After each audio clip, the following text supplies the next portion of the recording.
How's everybody doing today? It is November 21st, 2020, and I am glad to be back being able to make some videos for everyone. Sorry I haven't been on in a little while. I have been having some health issues that I've been talking about. But in the last couple days, I'm being able to sit up for a longer period of time to be able to make my videos and edit and so forth. So I'm going to put this one together. I'm going to have a lot of tabs open, but we're going to run through them. And just always remember that I leave these links in the description if you want to go back and read the entire thing for yourself. Hope everybody's doing great. Now let's get right into this, alright? I saw this today. Okay, it says, California Governor Gavin Newsom's kid in CV-19 quarantine after school exposure. Well, we've been talking about this for a while, how they were going to manipulate our children, coming after our children, how they were going to try to keep these parents as where they just don't know really what's going on, and being able to test your children and eventually mandate the vax, okay, which we know is coming because, look at, they've mandated, the vax for multiple things, over the last, 100 years, they've added more and more and more and more of your mandatory vaxes to your, your child's list that he has to have before he can even step into the school. So if anybody thinks that they're not going to take this new CV-19 vax that they're now coming out saying is 95% safe, 93% safe, blah, blah, blah, they're going to put that on that list. And then you're now going to have to have that done to allow your children to go back to these schools. So hopefully you will never allow them to go back. But let's read this, okay? It says, California Governor Gavin Newsom followed his state's guidelines for CV-19 quarantines after one of his 4 kids was exposed to the infection by a classmate. It says the child, who attends private school, is being separated from the rest of his family for 14 days. Newsom's spokesman Nathan Click told the Daily Mail. The lockdown started after the school notified Newsom and his wife that a classmate had tested positive for the CV. Neither the child nor the school was identified. The reason I want to show that part is, do you see how vague this is? How just wide open this is? That's all you got, right? You got a headline. You have some popular person that's in the government, that's in the, in the bright lights all the time, all right? And it's his child that has now got, CV-19, and he's in a CV-19 quarantine, right? Now, this right here is just supposedly him at home. But I'm telling you, there is a reason that they put up a talking head like this and say, oh, it's his child that it happened to. And look at, he did what? He followed his state's guidelines. Trust me, this is a lead story that they will then use down, a few days later, a few weeks later, saying, well, look, the governor followed the rules. He put his child into quarantine. Why aren't you? Okay? Now, let's run through some of these tabs to kind of show you what's going on, okay? Here we go. We're talking about these children in quarantine. Look at this. It says Manatee County Schools quarantine over 500 people this week. 1 week from CV exposure. Everybody in the world is now exposed under their, their how they say that it works, right? Under their guidelines, sorry. If you ran into one person, then that person ran into another person. Think about this, right? Travel has been going on nonstop. Airlines, cars, bus, train, whatever it is. Nobody's stopped. Everything's still been going full speed. Do you really think that keeping this contact tracing and tracking would even be possible? There's no way. Everybody, especially in small towns, everybody knows everybody within a few people, So it's going to spread, and it would just not be sustainable. But that's the way they want it. They want it to not be sustainable so that they can just say, well, the only way to fix it is to come and take our vax, okay? But let's run through some more of these. More than 1,000 Miami students are likely under a CV quarantine, teachers union says, and this is the thing, is like, I've been reading through a lot of these. Some of these are, most of them are just where they've been told they need to quarantine at home. But I have seen multiple ones where they are now in quarantine facilities, and I will get into that here in just a minute. Okay, it says over 14,000 Mississippi students in quarantine. Number of CV-19 cases doubled within a week. Okay, this is all you're going to hear non-stop, over and over again, every single day is fear. They're going to push fear right now more than you've ever heard, okay? And if you remember the first time around, when this all happened in the spring, you saw everything kind of coming from Europe, right? It was like you saw China, then it went, step by step through Europe, then it came, around us. Well, that's exactly what's happening now. So that's why we continue to watch Europe, and we continue to watch the places that, went on lockdown, what happened when they were ahead of us the first time around. It's honestly looking more and more like the spring was a perfect test run that they did to see how far they could push all of us. And I think they got their answers when hardly anybody stood up to this. But look, here we go. Let's keep going. Johnston County schools have had over 1,300 students in quarantine in November alone. That's it. This was from the 19th, so you're talking less than 19 days, and obviously it's less than that because obviously school is only Monday through Friday. But my point is, these are headlines for a reason. They're not a headline because they're saying, oh, well, these people are truly, we got to worry about our kids. No, this is all set up. Just like when we go back to this right here. This one followed the ones I just showed you. This is all leading up to them taking control of your children. Please see this now, okay? I found this article here that I wanted you to see. It says, DCYF facilities have nowhere to quarantine CV-exposed children. Okay, this is from the 15th, all right? I'm not going to read this entire thing, but pretty much it's like if your local state, like your DHS, your foster care, your Health and Human Services, okay? And what they're saying is that right here, I'll read, just a little bit of it. It says, the CV-19 pandemic upended the state's Division for Children, Youth, and Families, according to the report from the division's overseer, with remote learning making it harder to detect abuse and institutions struggling to quarantine children. Okay, and it goes on. It says, at the pandemic's outset, Maria O'Neill, the state's child advocate, worried that the abuse and the neglect would go unreported with children away from schools and the teachers and counselors who might be able to spot those in need. DCYF has received fewer reports of abuse and neglect this year, the division's data show, and fewer of those calls are coming for teachers. So what they're saying is, well, since these kids are not in school, we're not being able to watch everything that you're doing with your family, right?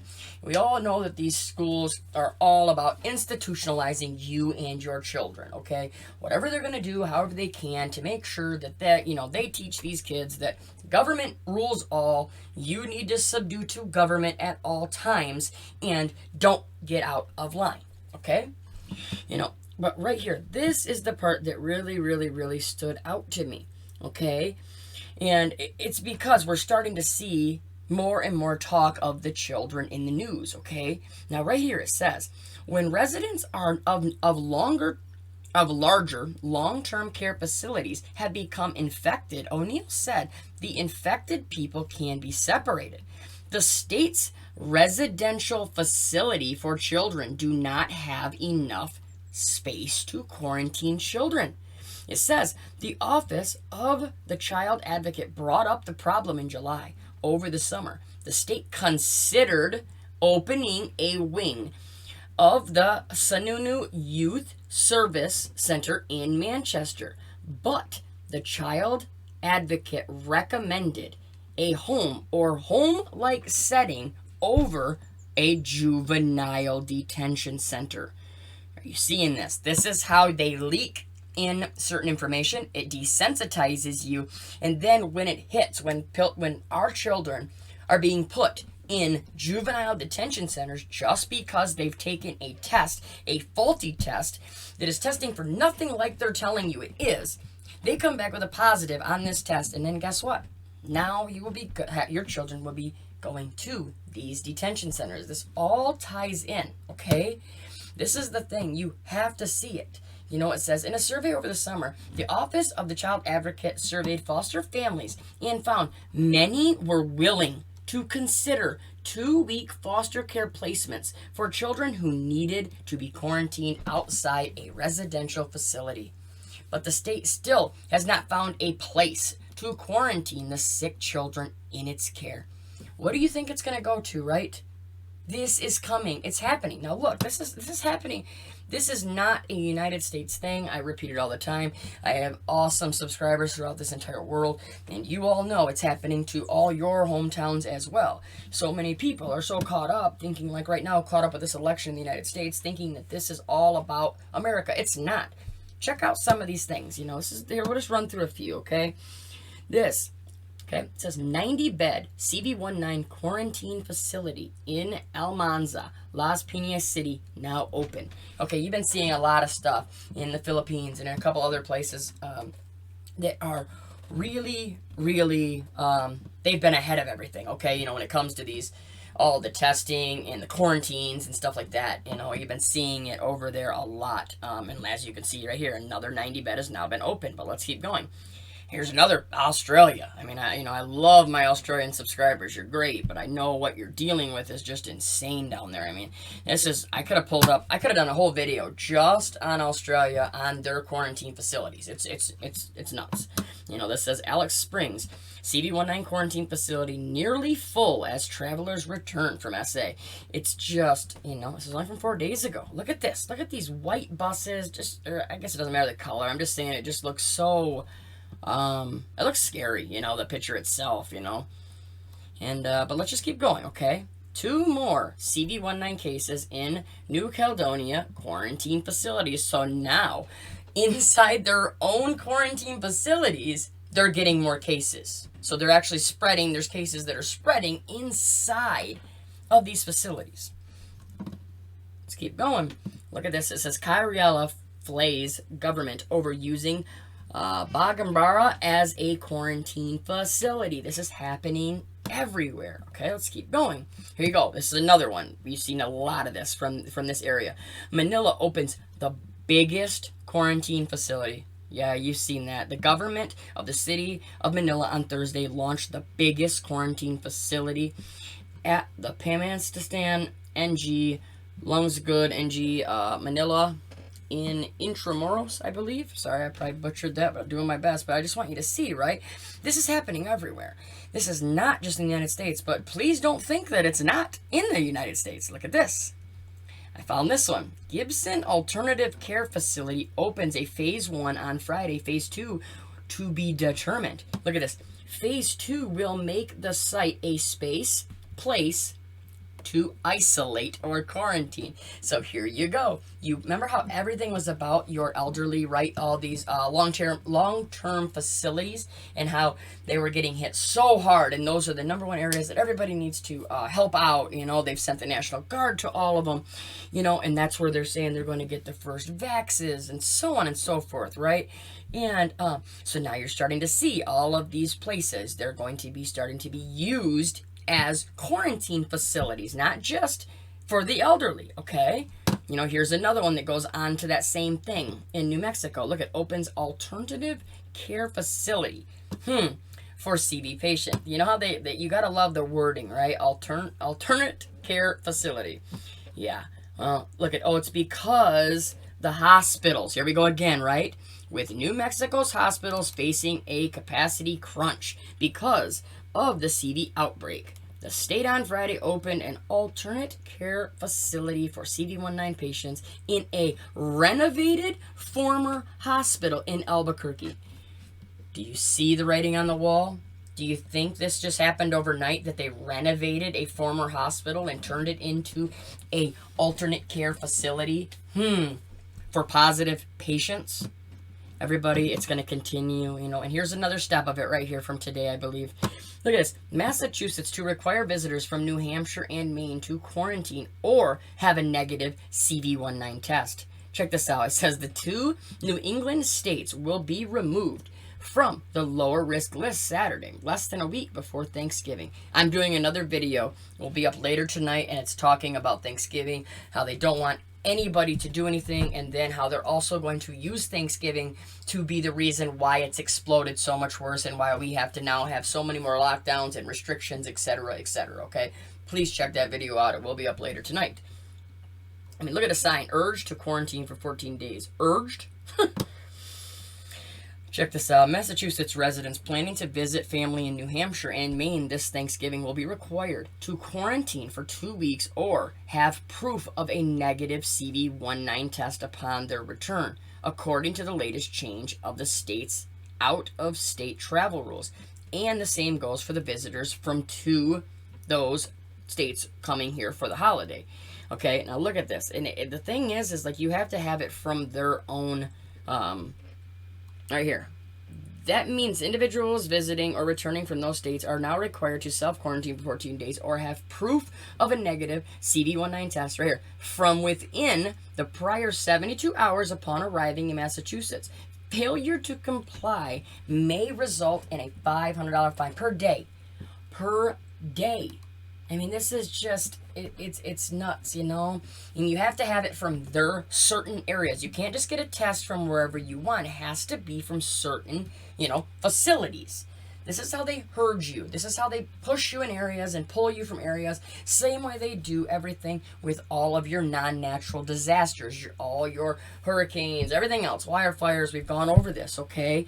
That's how they do it, the same way, okay? They're pushing you into the areas that they want you in, okay? Here's another one. Look at Pennsylvania requiring out-of-staters have a negative CV19 test or quarantine before visiting the state park. Just to go to the state park now. I mean, this is where this is getting, right?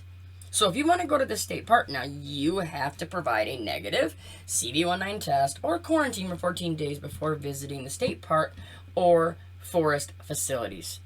I mean, this world now, it's just one after another, And what's going to happen, right? This world is, obviously, we see where it's heading. We see the writing on the wall. But we've all talked that eventually it's going to be what? For you to be able to come back, you're going to have to take this test. You're going to have to take this vax. One way or another, it all comes to ID 2020. It all comes full circle to them tracking, testing, surveilling everything about your life, having you be controlled from top to bottom, them knowing when you spend $1 because they're going to eliminate cash. We know all this is coming because it's all been laid out in front of us. Okay, and here is one of the articles that I found very recently that's kind of showing where we're going. This is from yesterday. University School of Milwaukee students and employees need negative CV19 tests before they can return from break. So here we go, right? Not only is it the students, it's the employees. So do you not think that this is going to change over to CV19 vax? I mean, come on, right? We saw it with the mask. Everything was with the mask. Then it was now the test. The next step is the vax, and we know it's coming. And anybody that tells you that it's not coming just either isn't looking into the information enough or they're just in denial. All right, but we're going to leave it there. That was a lot of information, and I really, really hope that you all stuck with me through that video. And like I said, thank you all so much for the support, for all the prayers, and I'm just going to continue to try to fight back against this, try to stay in good spirits and get as much information as I can out to you. I hope you all have, a great day. I hope you all have a great Thanksgiving and Christmas, everything. Don't let this, all this insanity and all this bad and evil keep you down. Just continue to pray, continue to stay in the Word, stay with your faith, and I promise you that you will get through. I hope all of you heard this video and know that the number one thing I'm always pushing is make a plan today. Make a plan, pray, keep your faith, and be ready to protect your family at all costs. We'll talk to you all real soon. God bless.